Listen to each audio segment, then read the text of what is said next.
Good evening. Premier Jay Weatherill says he won't extend BHP's deadline for an Olympic Dam go-ahead, despite the mining giant signalling it could slash project spending.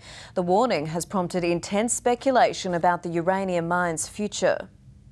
Miners know a lot about shifting sands, and BHP bulletins convinced the global economy's seen a structural shift and the ground is still moving.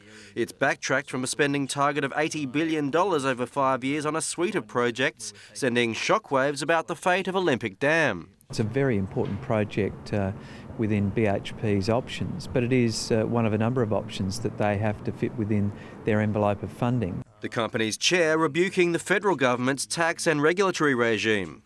It's particularly troubling when these attacks are directed at the resources sector.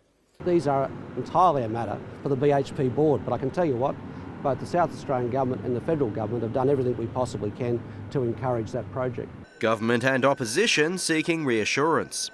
The assurance was, as we've been given before, that if there is any change in the status of the project or the timing of the project, then obviously we will be told very promptly. The decision had been expected by BHP's board mid-year, but the rhetoric and the target have shifted to year's end. While the government does have the option to extend BHP's deadline beyond the end of the year, the Premier is not inclined to do so. BHP have obviously got some big decisions to make about the expansion of Olympic Dam, and they'll have to make those decisions before the end of the year. I think they're still on track to be able to put that program to the board, but of course it will compete amongst the other projects that they have globally. Tom Richardson, 9 News.